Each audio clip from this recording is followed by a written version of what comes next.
In a dramatic shift, Donald Trump has slashed his peace deadline for Russia from 50 to just 10 to 12 days.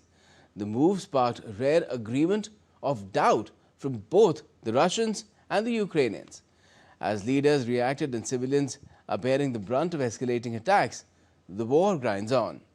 With new sanctions looming, the world now watches closely. Will diplomacy win or will destruction deepen?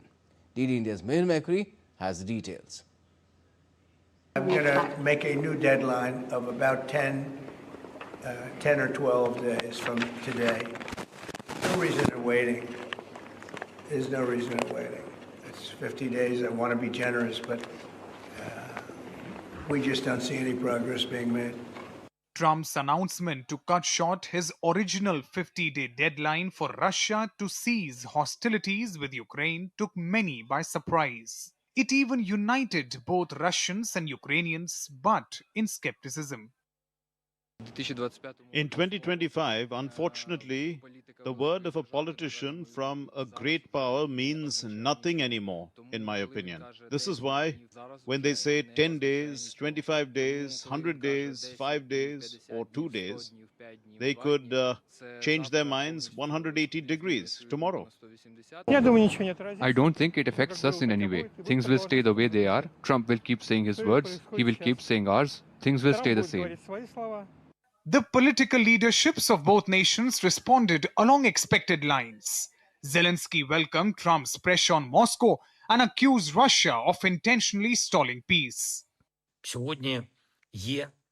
Today, there is a particularly significant statement from President Trump, and it is true. It is Russia that is doing everything to derail peace efforts and prolong this war. Nightly strikes, constant attempts by Russia to inflict pain on Ukraine. Indeed, peace is possible when action is strong and determined. We have repeatedly said, and all our partners know, that sanctions are a key element. Russia pays attention to sanctions, to such losses. Peace through strength is possible.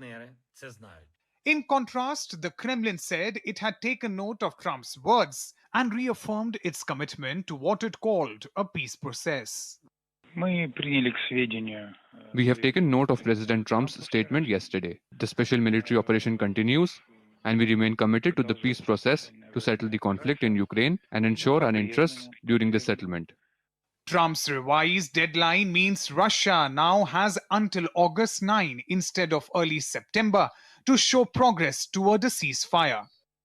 Failure to comply, he warned, could lead to sweeping tariffs and secondary sanctions, including penalties for countries buying Russian oil. Meanwhile, fighting continues on the ground. Zelensky reported that 73 Ukrainian towns and villages were targeted in the latest wave of Russian attacks, leaving 22 civilians dead. In Zaporizhzhia, a Russian strike on a Ukrainian penal colony overnight killed 17, Ukrainian officials confirmed. And in Dnipro region, Russian shelling damaged a maternity hospital in the city of Kamyanske, killing 3. These two buildings have been damaged. Hospital number 9, which is the main medical facility, not only for Kamyanske, but for the whole region. It is used by the residents of Kamyanske and the Kamyanske region. This here is a maternity ward. Over there is the therapy ward. As Ukraine counts its dead and the West waits for Russia's next move, the war rages on across both sides of the border. Moscow said Ukrainian drone attacks across southern Rostov killed 1 and forced its air defenses to shoot down 22 drones. The countdown has begun, but peace still feels out of reach.